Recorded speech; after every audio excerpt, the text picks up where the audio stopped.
man. Listen, it doesn't matter to me if you start straight boxing or straight MMA striking. Personally, I like straight MMA striking. However, just find a sensible club. I find that boxing clubs, usually they just beat themselves to a pulp. Find yourself, if you're new to striking, find a friendly striking gym. I want you to have a soft landing. Like at Tristar, we have touch sparring.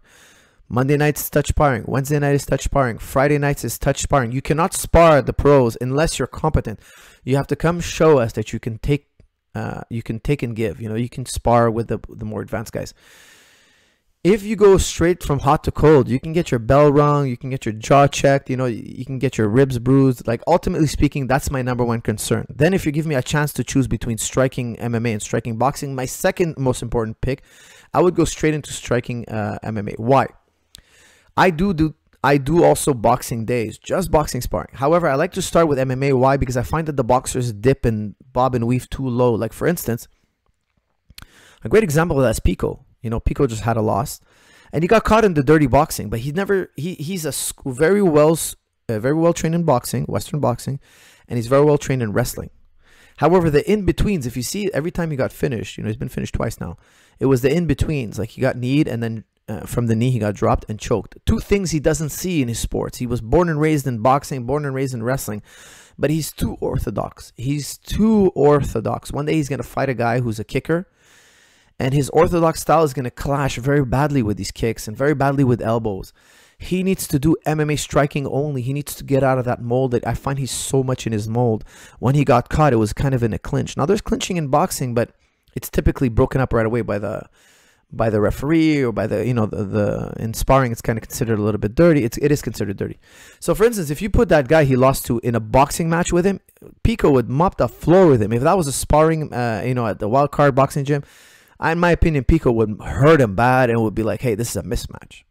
However, in MMA, with the in-betweens, Pico is too orthodox. So I like to start you with the MMA and then go specific, because I got guys in the gym that always get head kicked. Why? They started in boxing. They're so boxer. They're so orthodox boxer that I've been training them for years to try to not duck into a kick, to not eat a knee, to not eat a leg kick.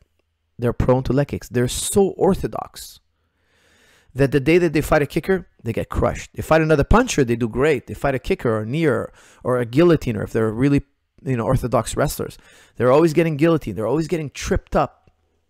They score less striking. Like, for instance, they'll get outboxed by a guy who doesn't box as much as they do. Why? Because of the kicks to the legs, because of knees to the body, the push kicks. It kills their game. So that's my opinion. You know, start with the general, and have days where you just go boxing. Have days where you just do Muay Thai. That's fine. That's great. But start with the general. Try to get a taste of all the weapons, so you don't get too nestled in one type of limited type of fighting range. Because what happens one day you fight a guy who's just totally opposite of that range. You know, like, he just never goes in that range, and he'll never let you in that range, and he'll just crush you. Okay. So, but safety first. Try to find a good, sensible gym. I find that most athletes mess up their health in the practice room. I'm very big on safety in the practice room, even though we have injuries.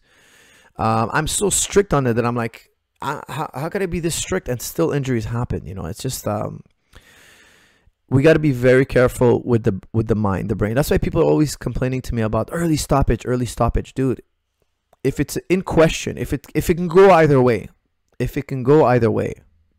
for instance, the Dillashaw stoppage, I didn't think it was so black and white. Like, I've seen stoppages that I thought it was just early. Like, for instance, the Jose Aldo stoppage just last weekend. I thought it was early. Okay, again, I'm trying to be conservative here. I thought it was early. I'm conservative towards the fighter's safety. I thought that Meccano was not that hurt, even though he was hurt. I thought it was early. However, the Dillashaw one where he dropped 3 times, if you watch the tape, I thought is great. Okay, it's great. And let's err on the side of caution why we want to see Dillashaw be healthy. Even though himself, I understand he wants to keep going. I get it. He's the fighter. The fighters should never be choosing. The fighters should never choose. They're not in a position to choose. For those of you who don't know, when you get your bell rung, you don't remember what happened. You are not in position to judge. The fighters always wake up from being knocked out. What happened? They don't have those last few seconds. They don't have them. So how could they judge? They're not there. They're not witness to what happened. So fighters cannot judge. Experts watching will have a difference of opinion. I heard some people say it was too early. I heard certain people say it was too late. I err on this caution on the side of health. Why? Exactly what you mentioned, CTE. I want to see these guys finish their career as healthy as possible. For me, that's my number one concern. For other people, it's like, hey, it's a title fight. He may never get a chance to get a double champ. What's double champ if you have health problems in the future? What does it mean? It means nothing. If your health is gone, these young fighters will realize how important it was for safety first. And look, the truth of the matter is sometimes in every sport there are deaths. It's rare. You know, you could be a runner and die. You know, like there's deaths in every sport. Okay, if you have a, maybe an abnormality in your heart, you don't know about it. You do a very intense type of sport and you die. You know, that's why there's pre-screening tests, etc. We're trying to weed that out, but things could always get through.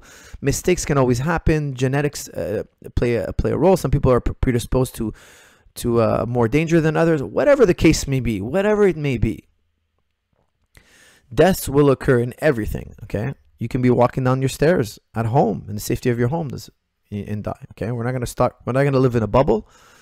However, what's our number one concern? When a death is going to happen, we're going to go back and try to figure out, how to avoid it in the future. Of course, it's the worst case scenario. And then we're going to be like, hey, you know what? Maybe we should approach things this way. We get wiser, we get smarter. I always try to approach it from the perspective of health first. If it's gray, let the referee choose, and if he chose to err on the side of caution, I'm not going to complain.